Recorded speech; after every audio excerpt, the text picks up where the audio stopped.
বিসমিল্লাহির রহমানির রহিম। আসসালামু আলাইকুম, সবাই কেমন আছেন? আশা করি সবাই ভালো আছেন।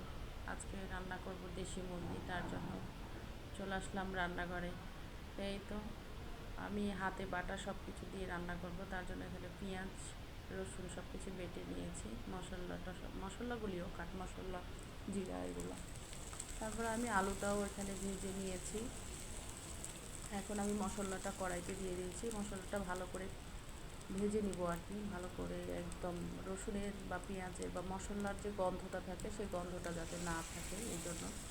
তো ভাজতে ভাজতে লাল লাল হয়ে আসছে, সেইটা আবার লেগে যাচ্ছিলো, তো সেই কারণে আমি আবার পানি দিয়ে দিলাম একটু, যাতে না লাগে। তো পানি দেওয়ার পরে আমি এখানে মশলাও দিয়ে দিব। মশলা দিয়ে দিয়েছি। এখন আমি এই মশলাটা ভালো করে কষাবো।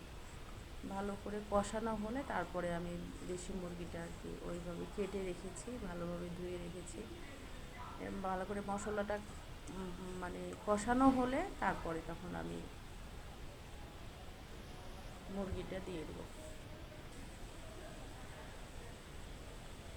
তো মশলাটা কষাতে কষাতেই এই তো মুরগিটা দিয়ে দিচ্ছি। আমি মুরগিটা আগে আমি ভালো করে কেটে ধুয়ে ভালো করে পুড়ায় নিয়ে তারপরে আবারও ধুয়ে তারপরে আমি এটাকে সুন্দরভাবে রাখছি আর কি।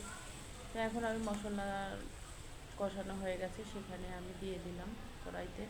এখন আমি দুইটা ভালোভাবে মিক্স করে নিব, মানে দুইটা বলতে মশলা আর মুরগিটা আর কি ভালো করে মিক্স করে কষাবো আর কি। কারণ কষানোর ওপরেই অনেক কিছু নির্ভর করে, যেমন স্বাদের বিষয়টা আর কি। আমি ভালো করে এটাকে নাড়াই নিচ্ছি, যাতে সবগুলি সুন্দরভাবে মশলাগুলি লেগে যায় এবং ভালোভাবে একত্রে হয় আর কি। আমি ঢাকনা দিয়ে দিলাম আর খুব ভালোভাবে কষানোর জন্য। আমি ঢাকনাটা উঠাই নিলাম। তো মুরগিটা মানে কষানোটা লেগে যাচ্ছে কড়াইতে আর কি।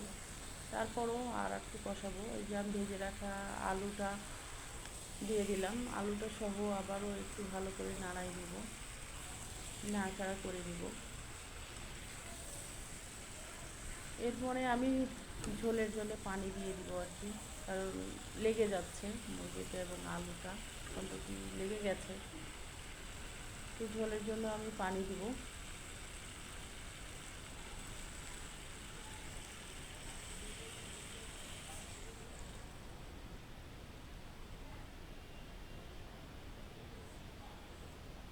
ঝোলের জন্য আগে আমি একটু পানি দিলাম, দিয়ে দেখছি যে যাতে না লাগে আর কি।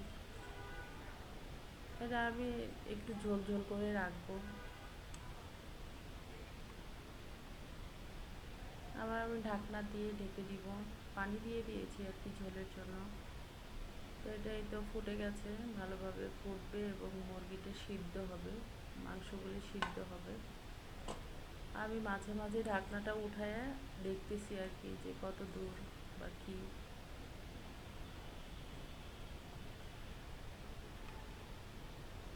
হয়ে আসছে। আমি হালকা ঝোল রাখবো, একটু ঝোল ঝোল করে রাখবো আর কি, পাতলা ঝোল করব। মুরগি আলু ঝোল একত্রে। এটা আমি আবারও ঢাকনা দিয়ে ঢেকে দিব। এখানে সব ধরনের মশলাই দিয়ে প্রথমে কষাইছিলাম আর কি, এই জন্য এখন আর কোনো মশলা দেব না। তো ঢাকনা দিয়ে দিব। এই তো এখন চুলাটাও বন্ধ করে দিয়েছি, হয়ে গেছে। এই তো ঝোল ঝোল করে রেখেছি।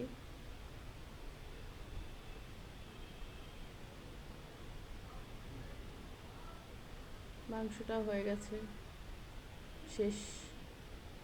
আল্লাহ হাফেজ।